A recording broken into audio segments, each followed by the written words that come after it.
Je le sais, vous n'aimez pas la vente. Je sais que tous les commerciaux sont des baratineurs. Je sais qu'ils se croient au-dessus des autres et qu'ils n'écoutent pas quand on leur parle. Je sais que vous en avez marre de leur sourire forcé, de leur tape sur l'épaule. Et enfin, je sais que vous aimeriez vous en passer, mais que pour vous, la vente est un mal nécessaire. C'est vrai, et c'est bien là le problème. Bien que vous n'aimiez pas ça, vous savez que c'est nécessaire. Mais j'ai une bonne nouvelle pour vous. Pour tous ceux qui n'aiment pas la vente et qui aimeraient bien s'en passer, vous n'êtes pas obligé de faire comme dans le Loup de Wall Street. Votre seul problème sera de ne pas en avoir acheté plus. Boum, chakalaka, boum. Ou dans Caméra Café Je crois pas que ça m'intéresse. Oh, c'est dommage. pour réussir en vente. Mieux, vous ne devriez pas le faire. Pour vous, qui n'aimez pas la vente, mais qui voulez augmenter votre chiffre d'affaires, je vais vous expliquer comment vendre sans bagou, sans effet de manche, de manière saine et surtout sans devenir la caricature du commercial qu'on a tous en tête. Et allez, soyons fous, si je me débrouille pas trop mal, peut-être arriverai-je à vous faire un petit peu moins détester la vente à la fin de cette vidéo. Parce que c'est ce que je fais sur cette chaîne, former des commerciaux performants mais aussi honnêtes, qui ne croient pas à ces modèles caricaturaux qu'on nous propose souvent. Partie 1, changer sa définition. Changer de définition va vous permettre de changer votre perception de la vente. On va faire un petit test pour commencer. Prenez un instant pour vous demander, c'est quoi la vente pour moi? Je vous laisse 5 secondes.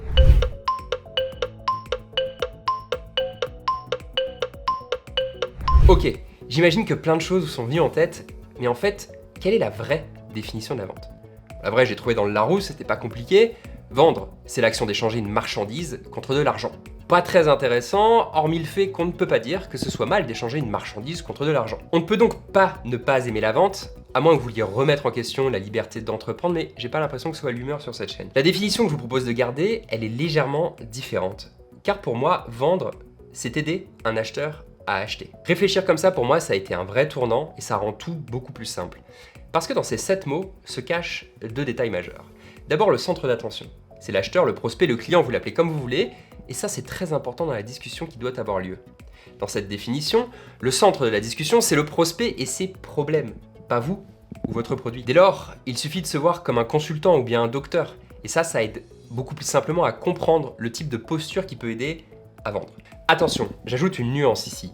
Le prospect, ok, il est au centre de l'attention et vous allez l'aider à acheter. Mais vous le faites dans l'intérêt de votre entreprise avant tout. Grandir sur le marché, ok, mais avec le bon niveau de marge et dans l'intérêt de votre entreprise. Cette démarche commerciale, elle ne doit pas se transformer en un geste naïf de la part du commercial qui ferait tout pour son client sans penser à l'intérêt de son entreprise. On est d'accord là-dessus. Ensuite, cette définition, elle met en évidence de manière subtile l'asymétrie qui réside dans la relation entre l'acheteur et le vendeur. On aide un acheteur à acheter, mais à la fin, il n'est pas obligé de nous acheter quoi que ce soit. Et ça, un jour, il y a un acheteur que j'ai rencontré qui me l'a dit de manière très éloquente, je trouve. Il m'a dit, la différence entre un prospect et un vendeur, c'est qu'à la fin, le prospect, s'il veut, il achète, pas le vendeur. Ça m'amène à mon deuxième point, d'accepter l'asymétrie de la relation. Même si je vous avoue que j'aimerais parfois qu'il en soit autrement, la relation entre votre prospect et vous, elle est asymétrique, c'est ce que je disais tout à l'heure. Je m'explique. D'abord, le prospect, il n'a pas le même intérêt que vous à ce que la relation, elle se passe bien. Il sera donc assez rare qu'il mette autant d'énergie que vous à ce que la relation soit bonne.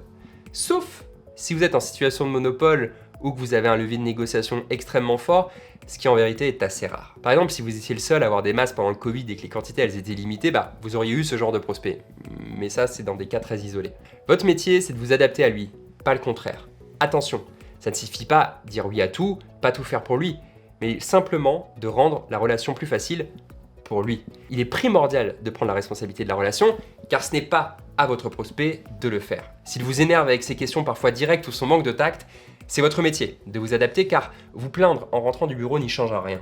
De même, si vous considérez qu'il n'est pas facile avec vous, ce n'est pas par manque de respect, c'est par manque de compétence. La variable d'ajustement dans la relation, c'est vous. C'est votre métier. Et ça ne fait pas de vous un esclave, ça fait de vous un professionnel de la vente. Deuxième chose qui explique cette asymétrie dans la relation, c'est que le prospect, c'est pas un professionnel justement. Et souvent, c'est pas son métier d'acheter, contrairement à vous de vendre. Et du coup, il n'aborde pas cette activité de la même manière. Les rendez-vous sont vaguement cadrés, voire pas du tout. Et si vous le faites pas, il se passera rien. Et les briefs par rapport aux besoins, ils sont pas clairs, voire inexistants. Ça, on le voit de plus en plus dans le SaaS, notamment, où la vraie décision, elle se prend au niveau du métier. Et les achats, ils interviennent qu'à la fin pour jouer sur les prix, ce qui leur donne évidemment un peu moins de poids qu'à une certaine époque. Alors je le précise ici, comme dans toutes mes vidéos, quand je dis le mot acheteur, je parle d'une personne en position d'achat. c'est pas forcément un acheteur professionnel, vous l'avez compris par rapport à ce que j'ai dit avant. Quand je dis acheteur, je parle d'un prospect, ça peut être quelqu'un du métier, ça peut être effectivement un acheteur professionnel, mais simplement c'est l'ensemble des personnes que vous allez avoir face à vous dans une situation de vente. Et donc quand je dis que les acheteurs ont moins de poids, c'est les acheteurs dont c'est le métier, c'est la barrière finale quand vous travaillez avec des grands groupes par exemple. Donc autrement dit, ce prospect, il maîtrise pas autant de paramètres dans la relation acheteur-vendeur que vous parce que c'est pas son métier. Et ça c'est vrai, et ça fait d'autant plus mal que même s'il maîtrise moins de paramètres que vous, c'est lui qui maîtrise celui qui est le plus important, mais vous savez duquel je parle. Enfin, la troisième source d'asymétrie entre vous et le prospect, c'est que le prospect, il est concentré uniquement sur ses problèmes, alors que vous devez être concentré à la fois sur ses problèmes, pour expliquer la valeur et l'intérêt de ce que vous faites, mais vous devez aussi être concentré sur vos problèmes à vous, c'est-à-dire le cadrage de l'affaire. Pouvez-vous la gagner? Est-ce que le prospect a du budget? Est-ce que vous savez qui est le décideur? Vous devez donc gérer deux catégories en même temps. Ça, c'est un grand classique, c'est le grand écart des commerciaux, et c'est dur à gérer. Et d'ailleurs, c'est pour cette raison qu'il y a beaucoup de commerciaux qui rentrent en rendez-vous, soit sans les informations sur l'affaire, la partie cadrage, soit sans avoir convaincu le prospect. Et c'est donc à vous de porter le cadre et d'apporter de la méthode dans la relation. Et le prospect, au fond, inconsciemment, j'ai un peu l'impression qu'il s'attend à ce que ce soit vous qui apportiez du cadre. Tout comme d'ailleurs, il s'attend à ce que vous le compreniez. Et justement, c'est une autre clé pour vendre sainement, c'est comprendre ce qu'est un prospect. Les prospects ont des doutes, une aversion au risque pour eux et leur entreprise, et voient passer toute la journée de mauvais commerciaux. Quand il vous voit devant lui, en train de présenter votre entreprise, il se dit: est-ce que ça va marcher pour moi? Est-ce que c'est rentable? Est-ce que le commercial il me dit tout? Est-ce que c'est vrai? Combien de temps ça va prendre? Qu'est-ce qui se passera pour moi si ça marche pas? Est-ce que mon supérieur va apprécier cette initiative? Il ne vous le dira jamais, mais dans la majorité des cas, il le pense. Votre rôle, c'est donc de répondre à tous ces doutes. Au début, moi, j'avais tendance à ne pas apprécier sentir qu'on doute de moi. Je le prenais personnellement. Mais une fois dans la position du prospect, il suffit d'un ou deux rendez-vous où on a envie d'acheter quelque chose pour se rendre compte que ça n'a rien de personnel. Que nous aussi on doute et qu'on fait la même chose. Alors c'est un conseil personnel, vous n'êtes peut-être pas concerné, mais si jamais c'est le cas, vous savez quoi faire. Ne prenez pas les remises en question du prospect pour de la défiance ou un manque de respect. Pour parler à un prospect, il faut donc anticiper ses demandes et les écouter. S'il ne comprend pas ce que vous dites, qu'il vous repose des questions, ce n'est pas qu'il est idiot, c'est que vous n'avez pas su comment bien lui expliquer. Et vous avez beau vous énerver intérieurement, ça ne le fera pas plus comprendre et encore moins acheter. Et ça, c'était quelque chose que je faisais aussi beaucoup au début. Je me disais, mais il fait exprès de pas comprendre, pourquoi il me remet en question, etc. Non, c'est pas ça, c'est juste que je n'ai pas su lui expliquer correctement. La mission, votre mission, c'est d'aider un acheteur à acheter, parce qu'à la fin, c'est lui qui va décider. Alors rassurez-les, les prospects, ils n'ont rien contre vous, ils ne vous challengent pas par plaisir ou défiance, ils veulent juste se dérisquer et vous devez les aider. Partie 4, maîtriser son ego.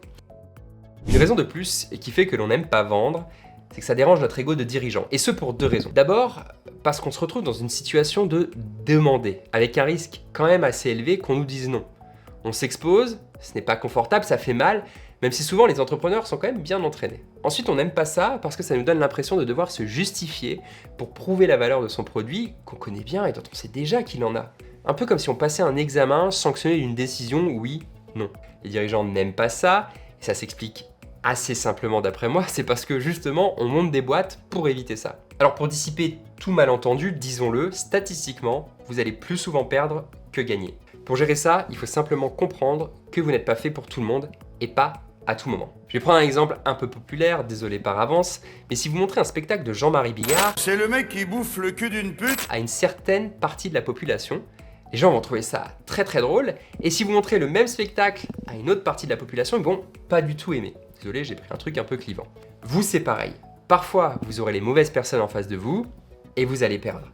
Concentrez-vous sur ceux qui veulent vous acheter et oubliez rapidement les autres tout en gardant en tête que vous continuerez d'en rencontrer. Après, faut pas non plus que ça soit une excuse à chaque fois que vous perdez, non mais c'était pas les bonnes personnes, etc. Il peut y avoir d'autres explications. Partie 5, équilibrer la logique et les émotions.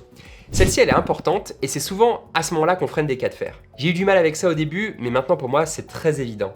Parce que la vente, c'est une affaire de confiance. Toi, on parle de la confiance en pensant il faut être copain avec les gens. Mais ça, c'est une vision qui est réductrice et très incomplète à mon sens.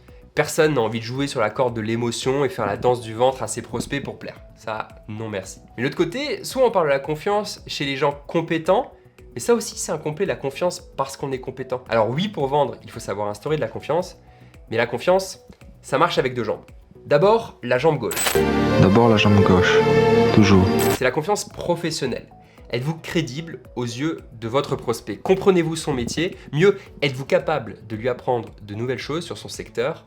Bref, êtes-vous un professionnel compétent? Et ensuite, il y a la jambe droite, c'est la confiance personnelle. Pour moi, la confiance personnelle, le bon indicateur à suivre, c'est de s'imaginer quand votre nom s'affiche sur le portable de votre prospect, ce qui se dit. Il faut s'imaginer ce qui se dit. Est-ce qu'il a envie de répondre? Est-ce qu'il se dit « Chouette, il y a telle personne qui m'a appelé ». Donc cette jambe droite de la confiance, c'est est-ce que vous savez être agréable, vous rendre agréable sans être hypocrite ou faire des ronds de jambes évidemment. Donc pour réussir, il faut la jambe gauche professionnelle et la jambe droite personnelle, et ce n'est pas avec une tape dans le dos qu'on y arrive. Alors ici, j'apporte une légère nuance. Chaque prospect évidemment a un mix préférentiel entre confiance personnelle et confiance professionnelle. Et là encore, c'est une question d'adaptation. C'est pour ça que mon principe de précaution, c'est de systématiquement faire les deux. Être crédible, mais être aussi agréable aux yeux du prospect. C'est important parce que vous avez beau avoir le meilleur produit du monde, si les gens ne vous font pas confiance, vous ne vendrez pas, sauf peut-être quelques cas exceptionnels. Et justement, en parlant du produit, j'en viens à mon dernier point. Si on veut vendre alors qu'on n'aime pas la vente, il faut savoir donner la bonne place à votre produit dans la conversation.